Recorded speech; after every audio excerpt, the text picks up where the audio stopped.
State of mankind. How much do you know? Excerpts from How the Spectre of Communism is Ruling Our World. 4. Just as the devil goes by many names, communism manifests in many ways. The demon uses contradictory positions to deceive: a totalitarian regime or a democracy, a planned economy or a market economy, control of the press or no restraints whatsoever on speech, opposition to homosexuality in some countries or legalization of homosexuality in other countries, wanton environmental destruction or clamor for environmental protection, and so on. It can advocate violent revolution or embrace peaceful transition. It may manifest as a political and economic system, or as an ideological trend in art and culture. It may take the form of pure idealism or cold-blooded scheming. Communist totalitarian regimes are just one of the demon's manifestations. Marxism, Leninism and Maoism form just one aspect of the devil's fallacies. Since utopian socialism developed in the 18th century, the world has seen the emergence of numerous ideological currents: scientific socialism, Fabian socialism, syndicalism, Christian socialism, democratic socialism, humanitarianism, eco-socialism, welfare capitalism, Marxism-Leninism, and Maoism. These ideologies are of two types: violent communism or non-violent communism. The infiltration and gradual erosion of the status quo are the main tactics adopted by communism's non-violent strains. One of the devil's deceits is to make arrangements in the two opposing camps of the East and the West. As it carried out a vast invasion of the East, it also took on a new guise and stole into the West. The Fabian Society of Britain, the Social Democratic Party of Germany, the Second International of France, the Socialist Party in the United States, and many other socialist parties and organizations spread the seeds of destruction to Western Europe and North America.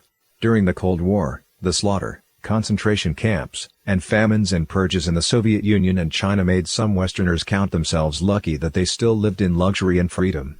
Some socialists publicly condemned the violence of the Soviet Union on humanitarian grounds, which led many to let down their guard around them. The demon of communism inhabits a variety of complex guises in the West and operates under many banners, making it almost impossible to guard against. The following schools or movements were either derived from communism or used by communism to reach its ends: liberalism, progressivism, the Frankfurt School, neo-Marxism, critical theory, the counterculture of the 1960s, the anti-war movement, sexual liberation, legalization of homosexuality, feminism, environmentalism, social justice, political correctness, Keynesian economics, avant-garde art schools, and multiculturalism.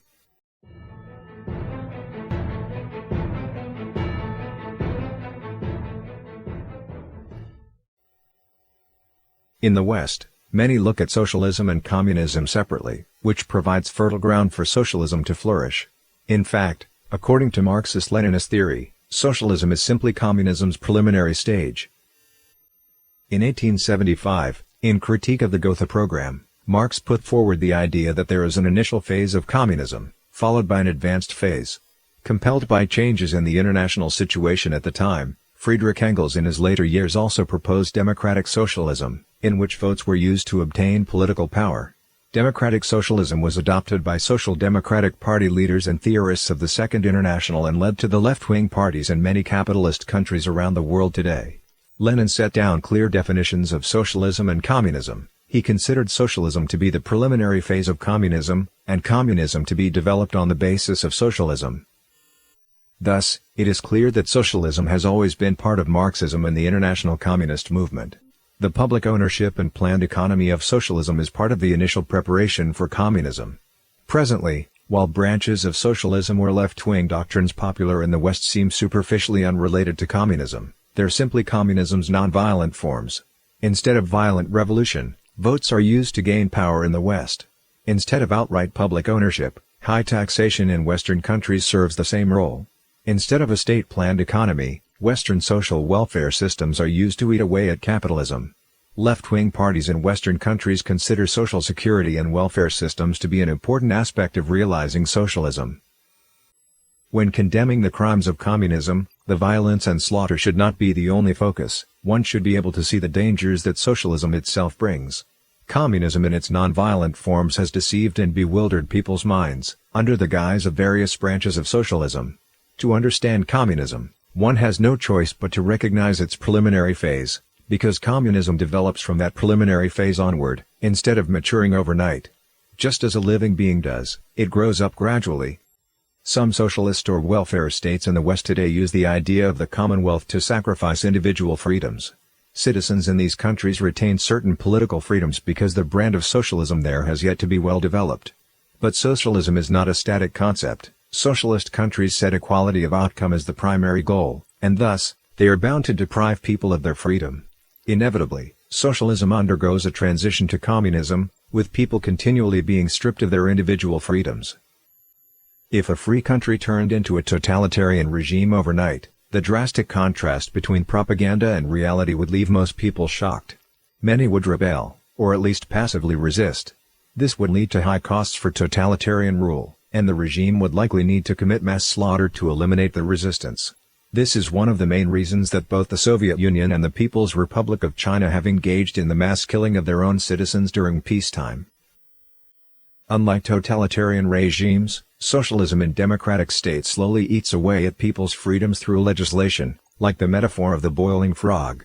The process of establishing a socialist system takes decades or generations, leaving people gradually numb, oblivious, and accustomed to socialism, all of which enhance the deceit. The essence and objective of this type of gradual socialism are no different in substance from the violent form. Socialism uses the idea of guaranteeing equal rights through legislation, while in actuality, it drags down moral values and deprives people of the freedom to incline toward goodness. In normal circumstances, people of all kinds naturally vary in their religious beliefs, moral standards, cultural literacy, educational backgrounds, intelligence, fortitude, diligence, sense of responsibility, aggressiveness, innovation, entrepreneurship, and more. Of course, it's impossible to enforce equality by suddenly elevating those at lower levels, so instead, socialism artificially restrains those at higher levels.